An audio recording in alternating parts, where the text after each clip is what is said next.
Eu queria abrir primeiramente num texto tão básico, né? Quando falamos sobre isso, João capítulo 15.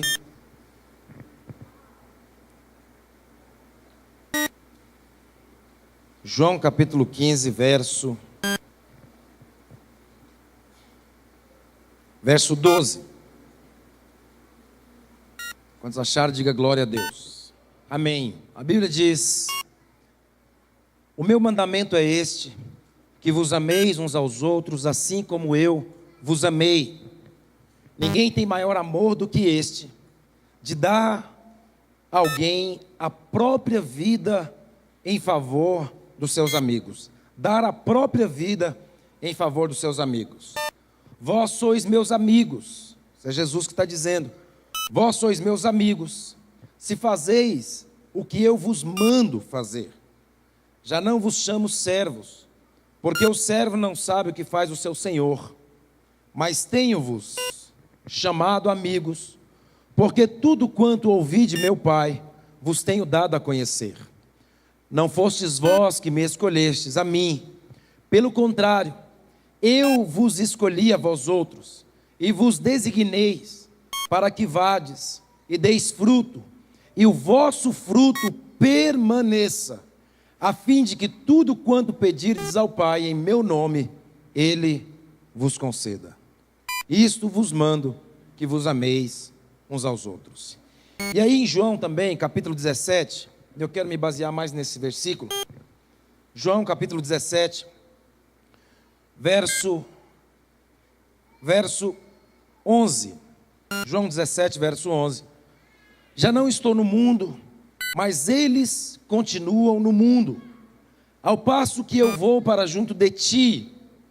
Pai Santo, guarda-os em teu nome que me destes, para que eles sejam um, assim como nós somos um. Sabe, queridos, quando nós olhamos esses versículos que nós acabamos de ler, nós podemos perceber claramente que o alvo de Deus é que nós venhamos frutificar, gerar filhos para Deus.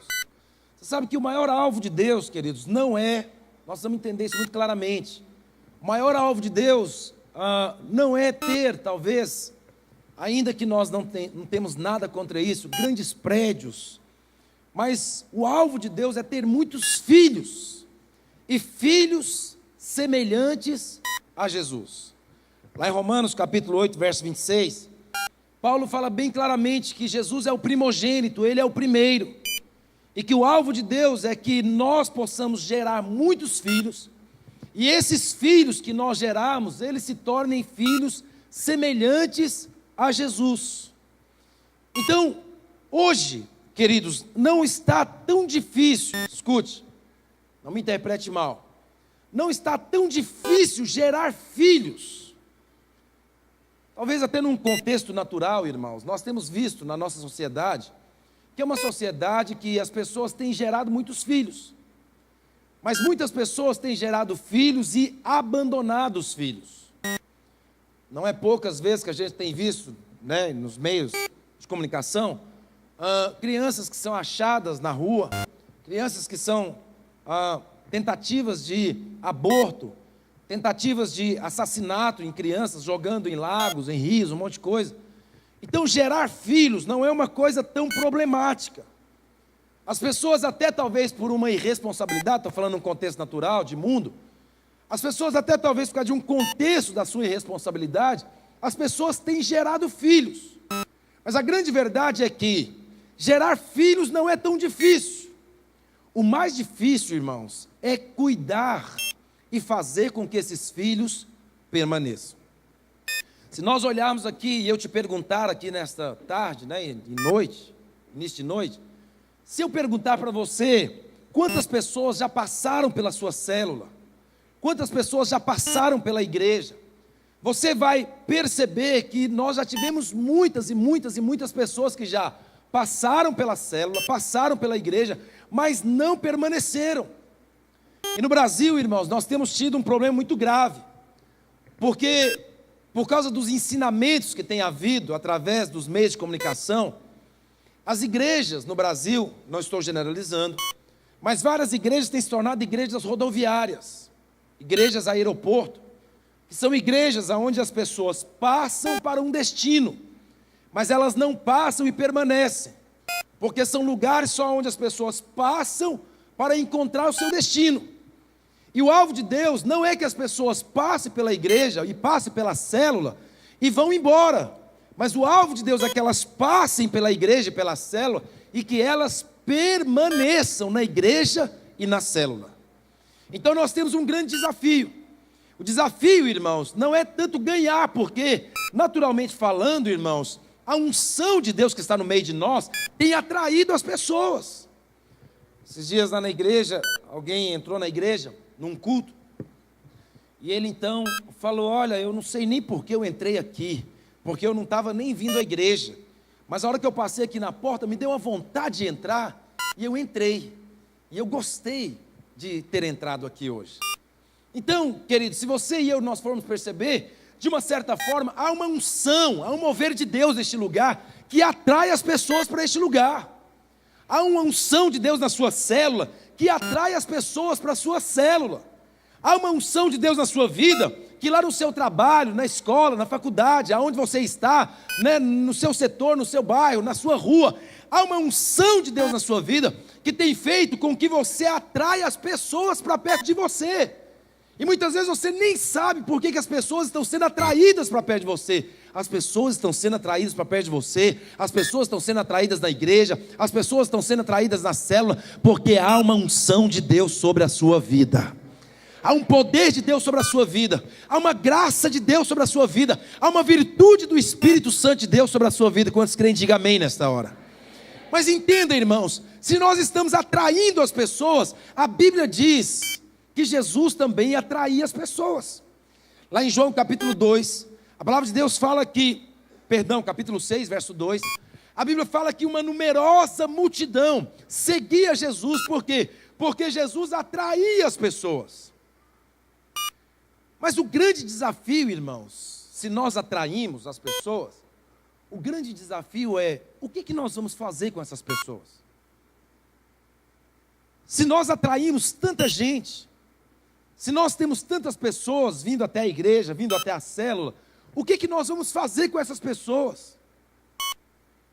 Será que nós vamos ser talvez como os muitos pais que existem aí fora, que abandonam seus filhos? Será que nós vamos deixar os nossos filhos talvez jogados na sarjeta da vida? Você sabe, querido, que toda pessoa que quando ela converte hoje. Hoje mesmo o diabo já está tramando no inferno o que ele vai fazer para que essa pessoa não permaneça na igreja. Lá na igreja nós tínhamos um problema muito sério e estamos trabalhando isso ainda, né? É um grande desafio. Mas depois que nós começamos a trabalhar o trilho de liderança, isso foi um fator assim muito determinante para nós pararmos de perder pessoas. Porque, irmãos, gente, elas até querem servir a Jesus, as pessoas até querem Deus, as pessoas elas estão atrás de Deus, e eu acredito que muitas pessoas que estão em seitas hoje, espalhadas pela face da terra, muitas vezes elas estão lá nessas seitas procurando quem? Procurando Deus.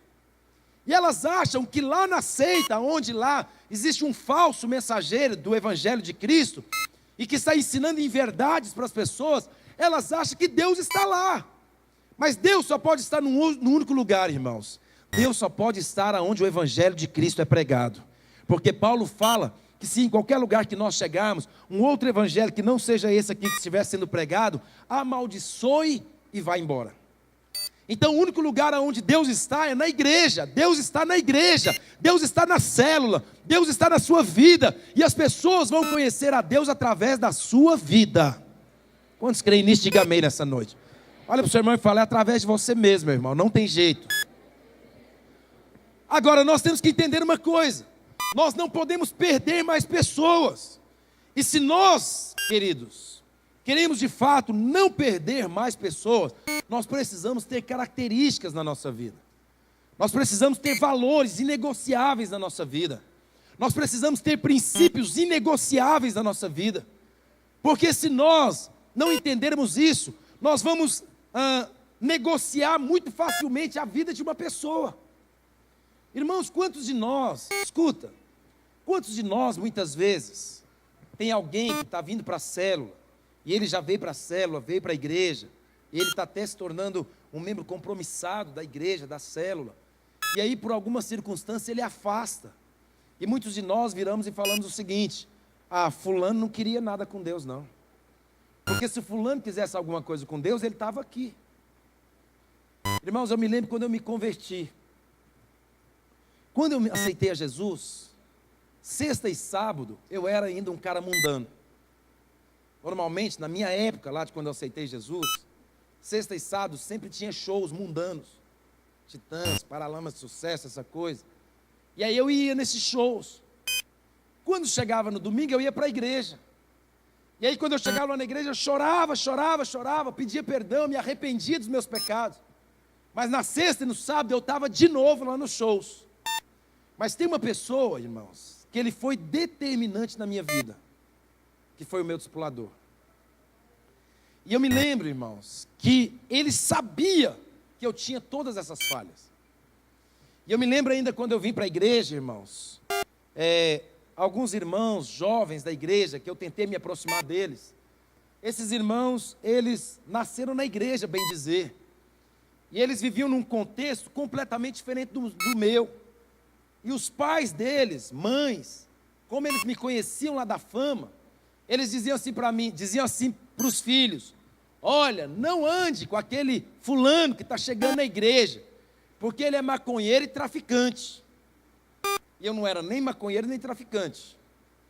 Mas porque eu era menino que vivia na rua, para elas eu era traficante e maconheiro. E aí muitas vezes eu tentava aproximar deles, e o que havia deles para comigo? Uma rejeição. Mas eu tinha um discipulador que ele trabalhava no centro da cidade, e eu também. E eu me lembro que 2 vezes por semana, irmãos, ele separava o dia. E ele então, na hora do almoço, ele falava: primeiro nós vamos orar, depois nós vamos almoçar. E aí ele passava lá no serviço, me pegava, nós descíamos ali na rua 72, lá embaixo tinha comunidade evangélica, e nós íamos orar lá, e eu me lembro que lá tinha uns bancos de madeira, e eu então começava a orar, andando para lá e para cá, e eu cansava, porque na verdade eu não sabia nem orar direito. E aí eu deitava no banco, quando eu deitava no banco, ele estava lá orando, e aí ele via que eu estava deitado, aí ele ia lá e me chamava e falava: rapaz, acorda, vamos orar. Eu falava para ele: não, eu só estou orando em espírito, aleluia. Aí ele, tá bom, eu estou orando por você. E aí ele ia orar de novo, lá andando, e aí eu dava umas 2 voltas, e encostava no banco de novo, sentava, ficava lá orando, de repente eu dormia de novo. E aí ele ia lá me chamar de novo, e eu falava: irmãos, são detalhes que eu não esqueço. Aí eu falava: não, agora é porque eu estou numa oração profunda, por isso eu estou deitado meditando no Senhor. E isso, irmãos, ora, foram várias vezes. Mas eu me lembro um dia que eu fui num desses shows, e quando eu voltei desse show, lá dentro do show, na verdade, eu tive uma experiência muito forte com Jesus. Muito forte mesmo. Lá dentro do show eu tive uma experiência de um anjo e de um demônio. E que o anjo me puxava por uma mão e o demônio me puxava por outra. E esse demônio me puxava e dizia: ele é meu. E o anjo dizia: não, ele é meu. E aí ficou aquela guerra, puxa para cá, puxa para lá, e o anjo me puxou para fora do ginásio. Isso só numa visão que eu estava tendo. E aí eu caí. Aí eu caí mesmo dentro do ginásio. E quando eu caí, eu machuquei a mão, irmãos. E aí machuquei a mão, minha mão ficou muito ruim. Só que também aquele show para mim acabou, aquilo ali para mim acabou. Porque eu entendi o seguinte: Deus venceu a batalha, eu sou do Senhor. E aí eu me lembro naquele dia, que no outro dia eu fui para a igreja com a mão toda enfaixada. E aí quando eu cheguei lá, eu jogava futebol nessa época, quando eu cheguei lá, o meu discipulador falou assim: tudo bem? Eu falei: tudo bem. Aí ele falou: machucou a mão? Eu falei: machuquei. Ele: o que foi? Eu falei: rapaz, eu estava jogando uma bola ontem, jogo pegado, e muita violência no campo, e eu machuquei a mão. Ele falou: é mesmo? Eu falei: olha, é mesmo, mas olha, nós ganhamos o jogo. Aí ele baixou a cabeça assim, levantou a cabeça, olhou para mim de novo e falou assim: você não teve uma experiência com Deus ontem, não? E nessa experiência você machucou a mão? Aí eu vou falar o quê, irmão? Eu comecei a chorar. E eu falei para ele: como é que você sabe? Aí ele falou: Deus falou que não era para eu desistir de você. Eu estou orando pela sua vida. E Deus me disse ontem que Ele ia marcar a sua vida para a eternidade. Você é dele. Ah, irmãos, as coisas eu conto até hoje, isso mexe muito comigo, porque alguém pagou um preço por mim. Esse talvez seja o grande desafio da igreja, porque nós até queremos gerar filhos, ter células grandes, igrejas grandes, mas a grande pergunta é: nós queremos cuidar de gente? Gente dá trabalho, irmãos. Filhos dá trabalho. Filhos têm hora que só a graça de Deus. E aí eu te pergunto, você quer cuidar dos filhos que Deus está te dando? Talvez nós estamos orando e falando: Deus, faça minha célula crescer. Deus, faça essa igreja crescer. Deus, faz isso. Deus, faz isso. E Deus talvez está falando: eu vou fazer. Mas a pergunta de Deus para nós é: você está disposto a cuidar, amar, pastorear, não desistir, andar mais uma milha, dar a capa, a túnica, a favor de um filho? Você está disposto a abrir mão de você mesmo, do seu lazer, do seu dia de descanso, do seu momento de, talvez, poder deitar no sofá, assistir um futebol, ou talvez um programa que você gosta muito? Você está disposto a abrir mão de tudo isso por causa de um filho? A grande verdade, irmãos, escuta, nós precisamos ter uma consciência mais ampla a respeito da igreja, porque cada pessoa que Deus está te dando, se você não tiver consciência de que ele é um filho, escute, se você não tiver consciência de que ele é um filho, você nunca vai conseguir cuidar dele como você deveria cuidar. Porque eu não conheço, esses dias eu vi um negócio na televisão, irmãos, que marcou muito a minha vida. Houve uma rebelião numa penitenciária, e aí os repórteres estavam ali na porta, e aí uma mãe desesperada, chorando, desesperada: eu só quero vê-lo, eu só quero vê-lo, eu só quero vê-lo. Aí o repórter chegou perto dela e falou: o que foi, minha senhora? Ela falou: meu filho, o meu filho, ele é bom, ele é um homem bom, ele é isso, ele é aquilo. Elogiou e muito. E aí o repórter falou: o que a senhora quer? Eu só quero saber se ele está vivo, se ele não morreu. Ei! Não há ninguém que entendeu o princípio de que ele é pai e mãe de um discípulo que abandona o seu filho na fé. Nós abandonamos porque nós ainda não temos consciência de que é filho. Eu não estou dizendo que você tem que ficar chamando de pai e de filho, não é isso que eu estou te dizendo. É uma questão de consciência. Enquanto nós não entendermos que cada vida que Deus está nos dando é um filho,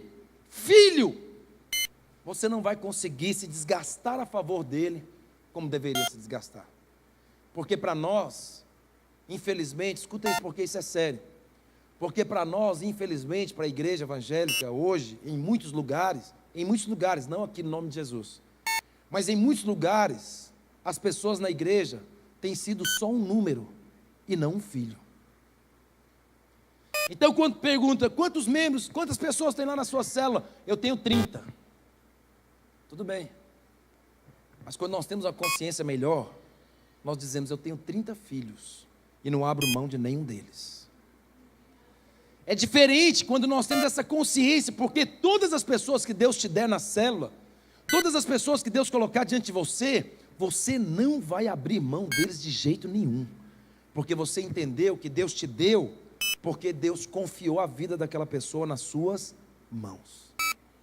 Você acha que pregamos para alguém e alguém converte simplesmente assim por converter? Não. Quando pregamos para alguém, essa pessoa se converte, é porque Deus confiou a vida dessa pessoa nas suas mãos. E a Bíblia fala que naquele dia, irmãos, que nós estivermos diante do Senhor, nós teremos que dar conta de todos os filhos que Deus nos deu. Então, imagina, a hora que você chegar lá diante de Deus, Deus falar, cadê o José? Você falar assim, o José não queria nada com o senhor não, deixei lá. E a Maria? A Maria, o senhor nem imagina, que a mulher queria nada com Deus. Aliás, não sei se o senhor sabe, ela era até uma prostituta. Foi pega em adultério, queriam apedrejá-la, e eu também concordei. Não é isso que o Senhor nos ensinou. Se ninguém te condena, não te joga pedra, nem eu te jogo pedra. Vá e não peques mais.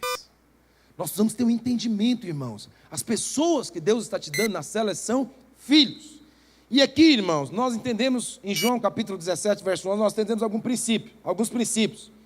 Como que nós podemos não perder mais pessoas? Primeiro, através de um discipulado profundo e verdadeiro. Através de um discipulado profundo e verdadeiro. Se eu quero guardar e cuidar das pessoas, eu tenho que ter disposição de andar com os meus discípulos. Irmãos, há vários líderes de célula, quando eles vêm para a igreja, no domingo à noite, quando termina o culto, ao invés deles saírem com a célula deles, reunir os discípulos deles e sair com a célula deles, eles resolvem sair com gente de outras células. Eles saem com pessoas de outra estrutura, não da estrutura ali da célula dele. A grande verdade, primeiro, é se nós queremos não perder vida, nós precisamos querer estar com as pessoas que Deus tem nos dado. Se você não quer estar com elas, então por que você quer elas na sua célula? Nós precisamos ter esse sentimento. Eu quero estar com os meus discípulos. Irmãos, Jesus tinha prazer em estar com os discípulos. E os discípulos tinham prazer em estar com Jesus. E até quando Jesus, a Bíblia fala que tinha momento que Jesus tinha que sair meio que escondido para ir orar, porque os discípulos não davam tempo para Jesus. Por quê? Porque eles amavam estar perto do seu Senhor. Deixa eu dizer uma coisa, as pessoas que estão se convertendo, elas amam estar perto de você. O problema muitas vezes é que nós não queremos estar perto delas. A grande verdade, irmãos, é que se nós queremos parar de perder gente, nós temos que gostar de gente.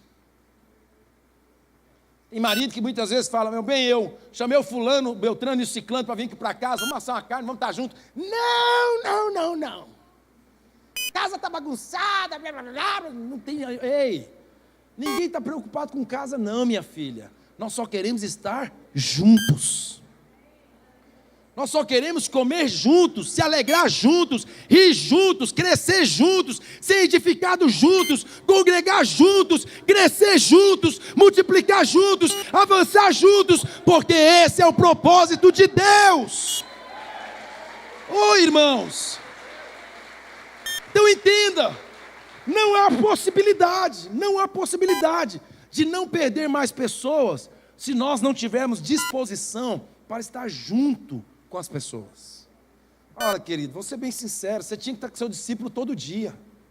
Célula funciona que dia? Célula funciona que dia? Célula funciona que dia? Mentira, irmão, célula funciona todo dia. Célula funciona todo dia. O que é isso, pastor? Mas eu não dou conta. Não é que você tem que fazer a reunião de célula todo dia, mas os irmãos que estão lá na casa do irmão, o irmão está visitando o outro, o irmão está lá ajudando o outro a crescer, o outro está estudando a consolidação com ele. Todo dia os irmãos estão juntos, célula é todo junto. A célula que vive junto todo dia, essa célula cresce consolidada, edificada, fortalecida, e nela o diabo não encontra brechas para entrar. Mas entenda, são valores. Isso são valores. Se nós não nos atentarmos, irmãos, para esses valores de querer estar juntos. Na verdade, irmãos, olha, nós vivemos num mundo muito complicado. Nós vivemos num mundo que está tendo duas características. Quais são as características desse mundo? Um mundo materialista e um mundo individualista. O que as pessoas mais querem hoje? Trabalhar, ganhar dinheiro e morar bem. Trabalhar, ganhar dinheiro, morar bem. Trabalhar, ganhar dinheiro, morar bem. E quando falam em comunhão, o que eles falam? Não, estou cansado, trabalhei demais, misericórdia. Não, irmãos. Quando eles falaram para Jesus, o senhor não vai descansar? Ele falou, não vou descansar, meu pai trabalha até agora, eu também trabalho. Eu e você, como foi dito pelo bispo Timóteo aqui, você só tem essa vida, eu só tenho essa vida para nós cumprirmos o propósito de Deus para nossas vidas. E nós estamos colocados numa grande carreira. E no final dessa carreira, eu e você, nós vamos dizer, pela graça de Deus, combati o bom combate, eu venci os meus inimigos, eu estou guardando a fé, porque a carreira que me estava proposta, eu cumpri até o fim para a glória de Jesus. Quantos creem, diga aleluia nessa noite? Então entenda, você precisa, querido, querer estar com seus discípulos e ter com eles, escuta, aí é mais sério, ter com eles um discipulado profundo. O que é o discipulado profundo? É diferente do discipulado superficial. O que é o discipulado superficial? O discipulado superficial é aquele discipulado, irmãos, que o dia que o discípulo te procura porque ele está com algum problema, aí você atende ele no horário que você pode, porque na verdade ele está com um problema e precisa conversar com você. Isso é só um discipulado, chamamos de discipulado pastoral. Que quando você precisa dele, do discipulador, você procura o discipulador. Ou que quando você está muito preocupado porque o discípulo já tem mais de 2 semanas que não vem discipulado, então você liga para ele ou manda uma mensagem para saber como é que ele está. Não, irmãos. A grande verdade é que se nós queremos parar de perder pessoas, nós temos que ter um discipulado profundo. Deixa eu te fazer perguntas nessa noite. Quem é que fala na vida do seu discípulo? Quem é que entra nas áreas da vida dele? Quem é que sabe os detalhes do casamento dele? Quem é que sabe os detalhes da vida financeira dele? Quem é que sabe os detalhes dos relacionamentos e do testemunho dele lá fora? Quem é que sabe os detalhes da vida de oração dele, da vida de leitura da palavra, de jejum? Quem é que sabe os detalhes da vida do seu discípulo? Muitas vezes, irmãos, escute, entenda, irmãos, estou falando no sentido como um alerta para o futuro, porque eu sei que isso aqui não é a realidade dos irmãos. Mas tem muito discipulado, irmãos, que é só para sentar, para contar problemas. Discipulado não é só para contar problemas. Discipulado é para que haja transferência de vida, de unção, de graça e de poder que está na sua vida como discipulador para a vida do seu discípulo. E aí, isso envolve ser profundo. Isso envolve ser intenso. Isso envolve, irmãos, ter uma preocupação além. Ora, ontem eu estava tendo uma reunião com os discípulos de um pastor, um GD, e eu estava dizendo para eles, porque muitas vezes, qual que é o grave problema do discipulado? Qual que é o grave problema do discipulado? Ninguém manda em mim, eu sou dono do meu nariz. Porque o grave problema muitas vezes é, o discipulador até quer discipular, mas o discípulo não quer ser discipulado. Então a questão é, vamos entender, tá bom, eu quero te discipular, quero. Então o que é necessário? É necessário que então você queira ser discipulado. Tá bom, eu quero ser discipulado. Mas o problema é que muitos falam assim, não, eu não quero que ninguém mande em mim. Irmãos, deixa eu dizer uma coisa, no reino de Deus existe estruturas. Se até no inferno tem estrutura, irmãos, por que você acha que na igreja não tem? No inferno tem Satanás, depois tem os principados, depois tem as potestades, depois tem as hostas dominadoras, depois tem as entidades malignas, depois tem esse demôniozinho ralé. Aí na igreja os irmãos muitas vezes não entendem que eles precisam estar dentro do discipulado. Então entenda uma coisa, querido, você precisa discipular as pessoas, entrar na vida das pessoas. Quantas pessoas, irmãos, têm problemas sérios na vida deles? Quantas pessoas têm problemas graves de pecado? Quantas pessoas têm problema grave de caráter? E muitas vezes nós pensamos, não, eu não posso entrar nisso, porque se eu entrar nisso eu vou perder. Ei, quem ama, corrige e disciplina. Quem fala isso é o Senhor Jesus no livro de Hebreus. Então se eu amo um discípulo e não quero perdê-lo de jeito nenhum, eu preciso sempre estar dizendo para ele, querido, você pode melhorar nessa área. Querido, você pode ser melhor nessa área. Querido, você pode ter mais graça nessa área. Querido, você pode crescer mais nessa área. Querido, você pode se tornar muito mais homem de Deus, muito mais mulher de Deus que você tem sido nessa área aqui, porque o Espírito Santo quer fazer uma grande obra na sua vida. Entenda, irmãos, a grande verdade é que o discípulo que cresce, o discípulo que nós não perdemos, as pessoas que nós não perdemos, são aquelas pessoas que nós estamos dispostos a falar na vida deles. O problema é que a gente muitas vezes tem medo de confrontar e perder, mas eu vou te dizer uma coisa, querido, você não vai perder não. Tem gente, eu me lembro, Eu me lembro quando eu apanhava da minha mãe. Eu era bem novo, apanhava da minha mãe. E aí eu ficava lá no quarto, matutando como é que eu ia fugir de casa. Porque eu estava com raiva da minha mãe. Mas aí, de repente, a dor ia passando. Eu ia entendendo que eu tinha que apanhar mesmo. Aí eu saía lá do quarto, todo humildezinho. Chegava lá na cozinha, né? Falava, mãe, tem janta? Ela dizia, tem, meu filho, pode jantar. E aí eu não queria fugir de casa mais. Ei, se você corrigir em amor, ninguém vai querer fugir. Todo mundo vai querer ficar pertinho de você, porque entende que você só quer o melhor para elas. Simples. Segunda coisa que envolve a sua vida, se nós não queremos perder, nós precisamos ter pelas pessoas, irmãos, um amor incondicional. Aí você fala, não, eu não dou conta. Eu quero te dizer, o amor já está em você. Porque Jesus habita em você através do Espírito Santo de Deus. E a Bíblia fala que Deus é. Diga para o seu irmão, o amor já está dentro de você. Agora qual é o nosso grande desafio? Amar as pessoas incondicionalmente. Por quê? Porque nós queremos amar com reservas. Nós queremos amar com reserva. Como que nós queremos amar? Se fizer tudo que eu mando, eu vou amar.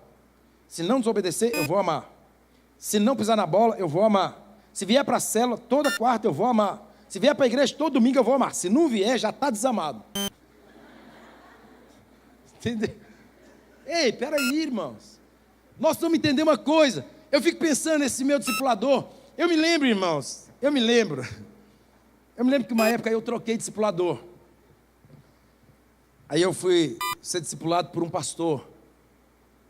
E aí um dia eu falei para mim mesmo, rapaz, eu preciso mudar a minha vida. Porque eu estava crente assim, mas eu estava um crente assim meio relaxado, né? Mas eu estava crente. Eu ia para a igreja todo domingo. Mas aí eu falei para Deus, rapaz, eu quero mudar de vida, eu vou procurar meu pastor, meu discipulador. Eu vou rasgar meu coração para ele, eu vou abrir minha vida para ele, eu vou falar desde o dia que eu entendo por gente tudo que eu já fiz na vida. Aí eu fui. Marquei com ele e tal, tudo bonitinho. Lá nessa época a gente não tinha, ainda não era tão discipulado assim, com hora, local definido, tudo. Mas marquei com ele lá na igreja, a gente foi. E aí eu me lembro que eu cheguei lá, sentei, ele sentou no sofá comigo e tal, e nós começamos a conversar. E ele falou, e aí, vocês precisam tanto conversar comigo? Eu falei, pastor, é mesmo, eu preciso muito. Hoje eu preciso abrir minha vida para o senhor. Como assim abrir sua vida? Tudo que eu fiz, desde que eu entendo por gente. É mesmo? Ele era meio assim, meio desligadão assim.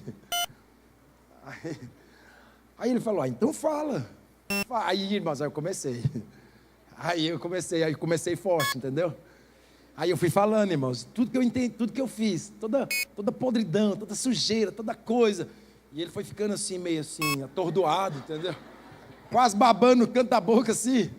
E ele falava assim, mas por que você fez isso? Eu falei, eu não sei, estou aqui falando para o senhor, só precisa me dar uma explicação por que eu fiz. Aí ele falava, é demônio. Eu falei, eu tenho certeza que é demônio, certeza que era demônio. Mas eu só sei que no final, irmãos, de tudo, ele virou para mim e falou assim, se eu te amava, agora eu te amo muito mais, porque você foi transparente comigo, e você não quis viver uma vida oculta, atrás de coisas erradas, aprisionando-se a sua vida no passado. Irmãos, isso para mim foi um divisor de águas. Mas sabe o que eu entendi, irmãos? Eu entendi o seguinte, o meu discipulador, ele me amou independente dos problemas que eu tinha. Se eu e você queremos parar de perder pessoas, nós precisamos amar as pessoas, independente do problema que ela tem. Quem te diz que alguém vai chegar aqui santo? Quem te diz que alguém vai chegar aqui sem problema, sem pecado, sem luta, sem conflito, sem guerra? Não. Eles vão chegar aqui mentindo, talvez vai chegar roubando, talvez vai chegar mexendo com droga, talvez vai chegar prostituindo, talvez vai chegar adulterando, talvez vai chegar com um monte de coisa errada. Mas, ei, se você não desistir, Deus vai pegar essas pessoas no vale, vai colocá-las no topo da montanha, e talvez aqueles que mais te deram trabalho, amanhã vai ser os que mais vai te dar alegria. Ei, não desista das pessoas. Ame as pessoas incondicionalmente. Porque, irmãos, ninguém vem pronto. Ninguém vem pronto. Você veio pronto? Eu não vim pronto, irmãos. É como tem um canto que canta aí, né? Eu sou um vaso na mão do oleiro. E se precisar, ele quebra e faz de novo. E se precisar, ele quebra e faz de novo. Se Deus é tão cheio de compaixão, de graça, de misericórdia por nós, por que nós desistimos das pessoas tão facilmente? Para um pouco agora. Pensa quantas pessoas já passaram pela sua célula. Quantas pessoas já passaram pelo seu caminho.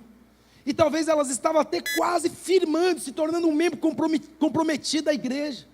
Mas aí por uma pisada na bola ele vazou. E aí simplesmente nós falamos, eu até tentei, eu fui atrás, mas fulano não quer nada com nada não. Eu lembro de um testemunho de um pastor amigo nosso, que ele sempre via, ele pregou para um irmão, e esse irmão, então, veio para a igreja e começou a afirmar em Jesus, mas aí ele deu uma desviada, seus problemas, ele deu uma desviada, e na verdade, depois aí, ele desviou feio, e aí os irmãos chegavam lá e falavam para ele assim, pastor, fulano de tal, está lá no prostíbulo, aí ele falava, eu vou lá atrás dele. Aí quando ele ia lá atrás dele, ele estava vindo no meio da rua, bêbado, abraçado com 2 prostitutas no meio da rua, cantando bem alto. Aí esse pastor gritava, fulano! Aí ele via que era o pastor, ele baixava a cabeça de vergonha, e o pastor dizia, você ainda vai ser um grande pastor na minha igreja. Irmãos, ora, foram muitas vezes. Sabe o que acontece? Esse cara firmou em Jesus, se tornou pastor mesmo, e quando ele deixou a penúltima cidade para ir para a última cidade onde ele estava agora, ele deixou a cidade, ele tinha 1.100 células debaixo da liderança dele. E agora que ele deixou a cidade onde ele está deixando para ir para uma outra cidade, irmãos, ele está deixando 400 células debaixo da liderança dele. E está indo para um grande desafio, um novo desafio agora que Deus está colocando diante deles. Mas espera aí, lá atrás era só alguém que estava no prostíbulo, que saía de lá bêbado, abraçado com 2 prostitutas, e que se nós olhássemos, talvez diríamos, vai queimar no inferno. Mas aquele pastor não, você vai ser um grande pastor na minha igreja. Esses dias eu saí com alguns pastores, irmãos, fiquei com vergonha. Porque eles passavam perto daquelas pessoas lá que ficam jogadas na rua, na sarjeta lá, mexendo com crack, aquela coisa toda. Aí eles olhavam, paravam na frente dele e falavam assim, você vai ser um líder de célula para a glória de Jesus. Aí passava no outro, você vai ser um líder de célula para a glória de Jesus. Você vai ser um líder de célula para a glória de Jesus. E eu só lá ouvindo, falando, misericórdia, Jesus me ajuda, me dá essa visão. Não consigo ver isso, Senhor, aleluia. Ei! Pessoas que Deus está te dando vão se tornar grandes líderes de célula, grandes pastores, grandes discipuladores. Nenhuma pessoa que Deus está te dando vai se perder. Todos que Deus está te dando vai se tornar grandes homens de Deus e mulheres de Deus para a glória de Jesus. E sempre que você olhar para eles, mesmo que eles estejam dando muito problema, sempre diga para eles, você vai ser um grande líder na casa de Deus. Um grande líder. Quantos crentes digam amém nessa noite? Terceira coisa que você precisa, você precisa ter paciência para esperar a mudança e a transformação. Gálatas capítulo 4, verso 18, Paulo está dizendo a respeito dos Gálatas, que eles começaram bem, mas que eles estavam tentando se aperfeiçoar na carne. E então Paulo agora vem e traz uma palavra a respeito deles. Porque ele diz assim, Gálatas, capítulo 4, verso 16, ele diz assim, tornei-me porventura vosso inimigo, por vos dizer a verdade? Paulo está discipulando. Os que vos obsequiam, não o fazem sinceramente, mas querem afastar-vos de mim, para que o vosso zelo seja em favor deles. Agora o que Paulo vai dizer? É bom ser sempre zeloso pelo bem, não apenas quando estou presente convosco. Ele está discipulando. Meus filhinhos, por quem de novo eu sofro as dores de parto, até ver Cristo ser formado em vós. Uau! Qual mulher aqui, não precisa se manifestar, mas há uma grande diferença de um parto normal para um parto cesariano. A dor do parto normal, olha, só a graça de Deus. Eu me lembro do meu dia, aleluia. Mas irmãos, é algo assim que eu já ouvi mulheres falar, não, normal não quero mais não, normal não. Aí depois ela até resolve, faz normal. Mas a grande verdade é, dói. Eu sei que cesárea também dói, a recuperação é doída. Mas a grande verdade é que todo parto é dolorido. E aí os filhos de Paulo, os Gálatas, eles estavam se desviando do propósito.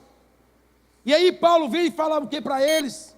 Olha, meus filhos, por quem de novo eu sofro as dores de parto. Está disposto, querido, a sofrer dores de parto por um filho espiritual? Está disposto a chorar por ele, a jejuar por ele, a orar por ele, a pagar um preço por ele, a entrar em guerra espiritual por ele? Sabe, esses dias eu estava enfrentando um problema em casa, e eu então resolvi subir ao monte para orar. E foi quase um mês todos os dias. Alguns dias estava um frio, mas um frio. Eu até tirei uma foto assim, só via aquela nevasca do frio. E quando eu estava orando, Deus falava comigo: eu quero que você tenha esse mesmo sentimento para orar por pessoas que estão se perdendo. Irmãos, nós não queremos muitas vezes isso. Nós não queremos pagar o preço por gente. Nós não queremos sofrer dores de parto de novo. Por quê? Eu estou tão bem. Eu estou tão bem, eu sou líder. Eu sou bispo. Estou falando de mim, tá? Eu tenho uma igreja, eu pastoreio. Eu estou tão bem. Por que eu tenho que me preocupar com os outros? Quem quer, quer. Quem não quer, não quer.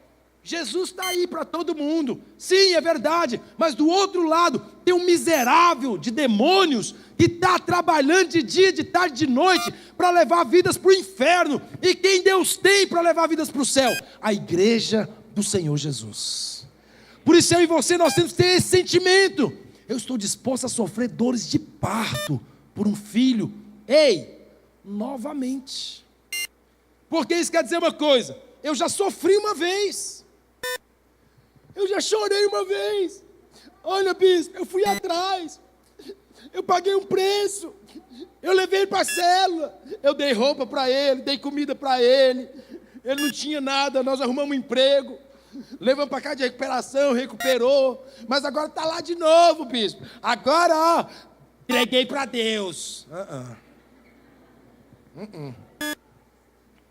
Agora, nós vamos atrás. De novo. De novo. De novo. Por quê? Porque Deus vai te honrar.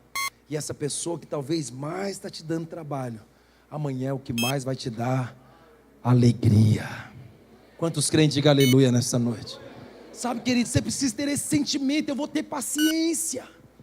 Eu vou ter paciência, eu vou esperar, eu não vou desistir, eu vou ter paciência, eu vou orar, eu vou jejuar, eu vou pagar um preço, eu vou crer no meu espírito, eu vou ter atitudes corretas para com Ele, eu vou amá-lo até o fim. Eu acho interessante quando Jesus fala assim: Pai, nenhum dos que o Senhor me deu eu perdi, exceto o filho da perdição, mas eu os amei até o fim. Sabe quando você deve parar de amar um discípulo? O dia que Jesus voltar. Ah, pastor, mas ele dá muito trabalho. Quem disse que você não dá trabalho, meu filho? Quem disse que você não dá trabalho? Você dá muito trabalho para Deus igual eu, e Deus não desiste de nós. Por que nós vamos desistir de um filho que ainda não está entendendo como é que anda diante do Pai? Você não está entendendo? Então eu vou andar com ele, eu vou estar com ele, eu vou ajudá-lo. E vou ter paciência com ele. Por quê? Porque um novo convertido, ele não aprende as coisas do dia para a noite. O problema é que nós já somos experts no Evangelho. E aí nós queremos que os nossos discípulos cresçam, ou que talvez sejam tão maduros quanto nós. Mas deixa eu dizer uma coisa: você que já teve filho, quantas vezes você teve que ir lá chamar a atenção do seu filho por uma coisa que você falou N vezes para ele não fazer? Quantas vezes? E aí eu te pergunto, por que você não desistiu de corrigi-lo? Porque ele é seu. Ele é seu. Ele é seu. Bom, e um discípulo que Deus está te dando, o que é? Um número? O problema, irmãos, é que para nós muitas vezes é só um número. E se é só um número, quando a gente perde um número, a gente nem se importa, sabe por quê? Porque a gente perde 10, a gente perde 4, ganha 10. Aí nós vamos na contabilidade e fala 4 menos 10 dá 6, não, então eu estou no lucro, eu ainda tenho 6. Isso é péssimo. Porque felizes são aqueles que estão com os 10. Porque 10 vai virar 20, vai virar 40, vai virar 80, vai virar 160, vai virar 320, vai virar 740 e vai virar uma multidão para a glória de Jesus. mas é porque eu não desisti, eu fui paciente com ele até o fim. Irmãos, discípulo dá trabalho, irmãos, dá trabalho. Esses dias uma irmã lá na igreja falou: quero sair da igreja. Aí a discipuladora, e falou um monte de coisa da discipuladora, falou da igreja, falou. Aí a discipuladora me ligou: bispo, a fulana de tal me humilhou, acabou comigo. Aí eu falei assim para ela: minha irmã, o que você está fazendo para quem? Para ela ou para Deus? É para Deus. Falei: então descanse seu coração. O Senhor que está vendo todas as coisas vai te recompensar. Fique quieta, calma. Só ame a irmã. Amar a irmã. Aí a irmã que estava saindo me ligou, mandou uma mensagem. Nem ligou, mandou mensagem. Que esse negócio de WhatsApp, misericórdia, irmãos. Está acabando com os relacionamentos. Até dia de aniversário a pessoa não liga mais, manda um WhatsApp: parabéns. Deixa para lá. Aí ela mandou mensagem: bispo, eu estou saindo porque estou meio decepcionada. Aí eu falei: olha, querida, deixa eu te dizer uma coisa. Você pode até ir, mas eu quero te dizer que nós te amamos muito. E eu creio que você vai voltar, porque nós não abrimos mão da sua vida. Mas o senhor sabe. Eu sei. Na verdade, eu quero que você nos perdoe, porque se falhamos com você, algum dia, quando você voltar, nós vamos acertar. Aí não passou um mês, irmãos. Na primeira semana ela foi para outra igreja, com uma visão igual à nossa, e já começou a postar no Facebook: agora eu estou na igreja certa, fazendo certo, e pai, aquela coisa toda. Aí a líder: bispo, o senhor está vendo? Eu falei: não estou vendo nada. O que é que está acontecendo? Veja o Face. Eu falei: não estou nem vendo o Face, mulher. O que está acontecendo? Ela está falando isso. Eu falei: fique tranquila, ela vai voltar. O senhor crê? Eu tenho certeza. Aí não deu um mês, irmãos. Bispo, mensagem de novo: bispo, eu acho que eu fiz a escolha errada. Será que se algum dia eu pensar em voltar, o senhor me aceita? Eu falei: algum dia, volta logo. Você tem paz, tem igreja, tem irmão, você tem célula, você tem tudo aqui. Por que você está aí? Nesse domingo eu posso ir. Pode vir você e sua família inteira. Quando chegou o domingo, estava lá na igreja. Sentou no cantinho com vergonha e tal. Aí eu fiz questão de ir lá dar um abraço: eu te amo, você é importante para nós, não abrimos mão da sua vida. Você pode dar trabalho, nós vamos ter paciência com você. Não abrimos mão da sua vida. Deus tem um plano na sua vida. Você vai ser grande aqui, porque Deus tem promessas para a sua vida. Ei, querido, alguém pode até dizer que vai sair, mas se ele falar que vai sair, continue dizendo: você vai voltar, você vai voltar, você vai voltar, porque você tem casa, você tem pastor, você tem avô, você tem irmãos, você tem sua célula, você tem seu povo, e aqui é o seu lugar e nós não abrimos mão de você. Esses dias, numa outra igreja que eu supervisiono, a irmã chegou lá muito chateada com a igreja dela e tal, e aí ela falou: eu quero agora ficar aqui, pastor. Aí o pastor falou: mas você não é lá da igreja falando de tal? Sou, mas estou muito decepcionada. Mas você conversou com seu pastor lá? Conversei. O que ele falou? Ele falou que um dia eu vou voltar, mas eu falei para ele que eu não volto. Ela ainda fez desse jeito. Aí ela ficou 1 ano na igreja. 1 ano. Aí quando deu 1 ano, ela virou para o pastor e falou assim: pastor, queria dizer uma coisa para o senhor. Aí ele falou: o que foi, querida? Olha, irmãos, envolvida com a igreja, tudo já. Aí ela virou para ele e falou assim: eu preciso voltar para casa. Eu tenho pai, eu tenho pastor, eu tenho irmãos. E esse tempo que eu fiquei aqui foi muito bom para Deus restaurar muita coisa na minha vida. Mas eu preciso voltar para minha casa. Sabe o que é isso? É quando você não abre mão de filhos. Querido, você pode talvez ter um discípulo seu que está no mundo, mas eu queria te desafiar: liga para ele, faz uma visita para ele. Se você quer, manda mensagem para ele, mas diga: você pode até estar no mundo, mas eu quero te dizer, você vai voltar, porque você tem casa, você tem pai, você tem igreja, você tem célula, você tem discipulador, você tem quem te ama, e eu não abro mão de você. Você vai voltar. Esses dias, irmãos, aconteceu uma coisa tão engraçada. A irmã foi para a célula, começou a se comprometer com a célula. E aí disseram para ela assim, não, aí ela pegou e resolveu: não quero mais, não quero mais. cansei, não quero saber desse negócio de igreja, de célula. Aí os irmãos falaram, vai lá fazer uma visita para ela. Aí eles foram lá fazer uma visita para ela. Quando chegou lá, ela falou, quem é? Somos nós, irmã fulana, da igreja. Pode ir embora, não quero receber vocês, não. Sério, irmãos. Aí eles foram embora, chegou lá, pastor, olha, ela não quer nem receber a gente. Falou, vai lá de novo. Tá bom, a gente vai. Foi lá de novo, chegou lá. Irmã fulana, trouxemos um lanche, queremos tomar um lanche com a senhora. Vamos, abre o portão para nós, queremos entrar. Já falei, não quero saber de vocês. Eles foram embora com o lanche e tudo. Aí quando chegou lá, ele falou, e agora? Agora vocês fazem uma faixa bem grande. Coloca na porta da casa dela. A senhora pode até não querer a nós, mas nós queremos a senhora e amamos a senhora e queremos a senhora na igreja. Aí colocou bem grande na porta da casa dela. Nem falou nada para ela. Aí no outro dia, bem cedinho, quem está chegando na igreja, domingo de manhã? A irmã fulana. Aí todo mundo assustou, né? Aí falou, o que foi, irmã? Não tem jeito. Vocês me amam demais. Eu não desisto de vocês, porque vocês não desistem de mim, aqui é a minha casa, aleluia. Entendeu? Está na igreja firme para a glória de Jesus. Ei, a grande questão é, irmãos, nós não podemos desistir das pessoas. Sabe, se tem uma pessoa que está afastando, faça a semana do mais amado.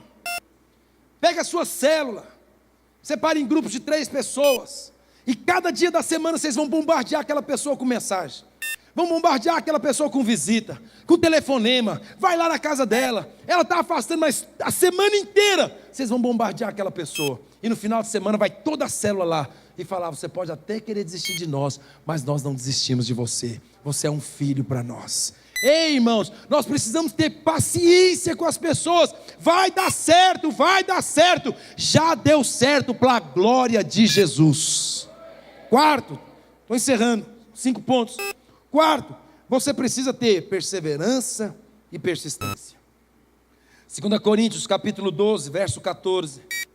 2 Coríntios capítulo 12, verso 14.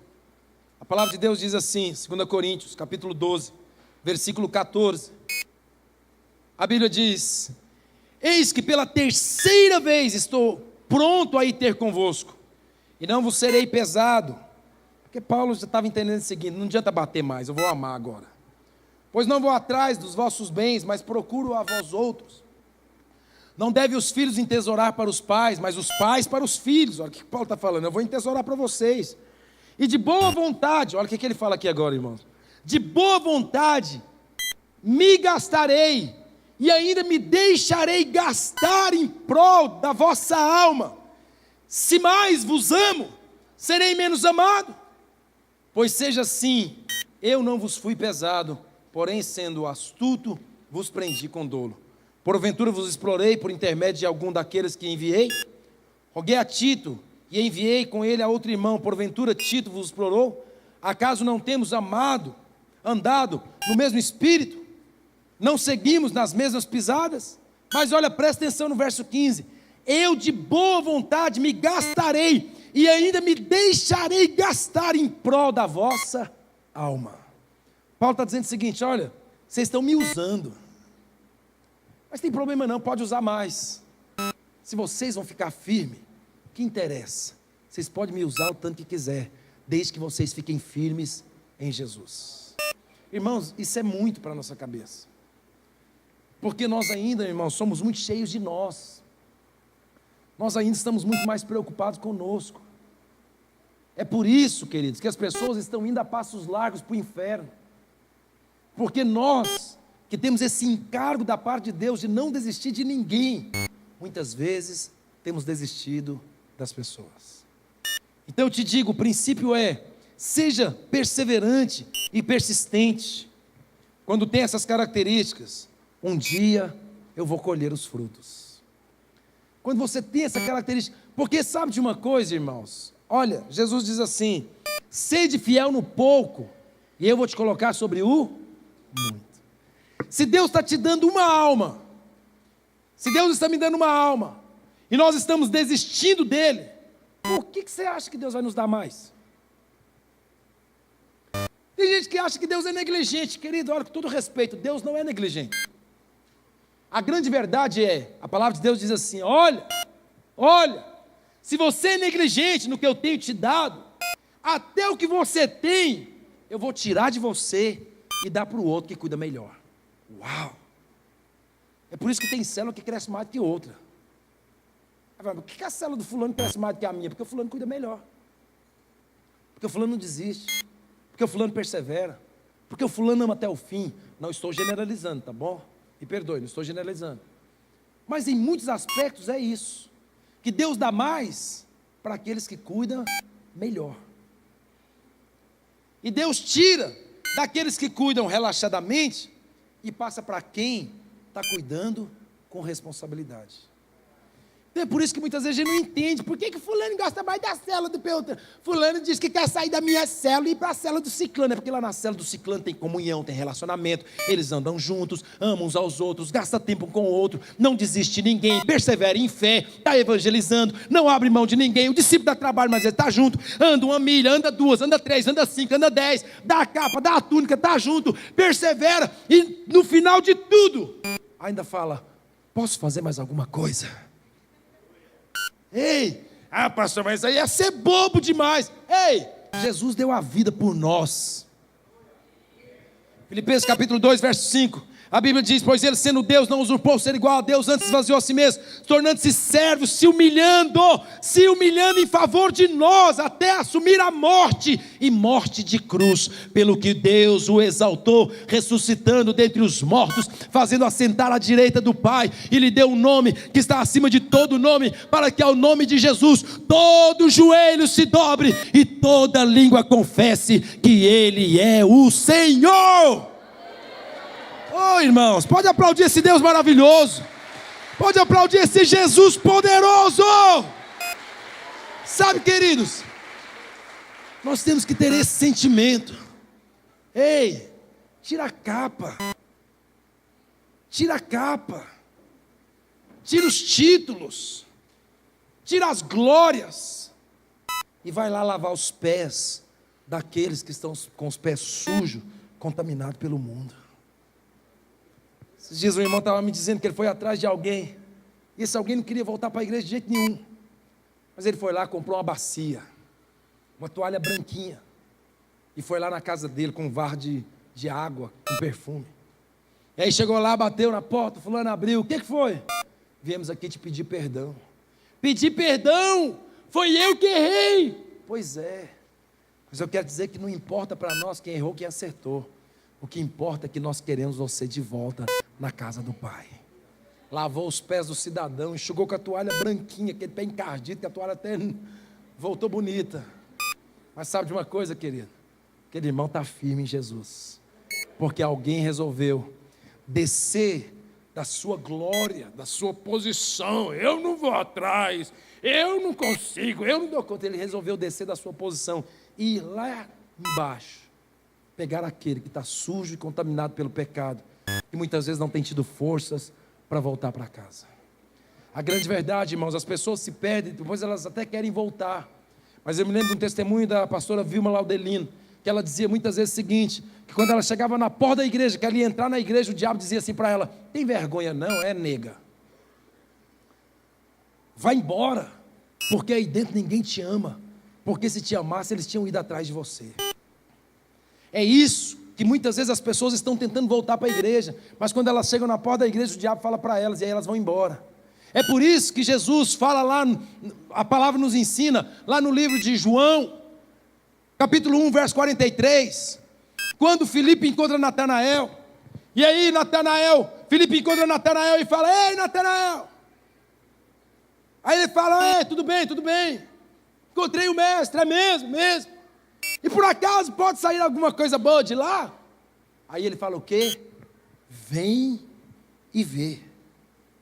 O que ele falou? Vai lá e vê. Vá não, vem comigo para você ver.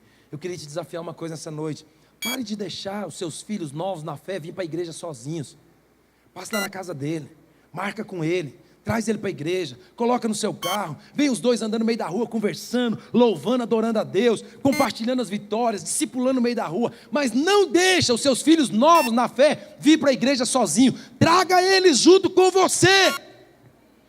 Eu me lembro, irmãos, quando eu estava firmando em Jesus, e aí tinha um irmão que passava lá em casa, estou encerrando, queridos, aí ele passava lá em casa, e eu escondia dele, porque eu não queria ir para a igreja, aí eu escondia debaixo da cama.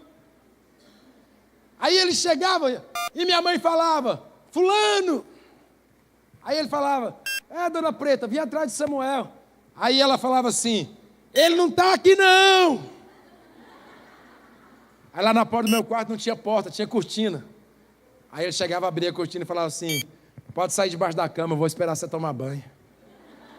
Aí eu falava assim para ele, pode ir na frente, depois eu vou, senão você vai chegar atrasado. Ele falava assim, se você vai chegar atrasado, eu também chego com você.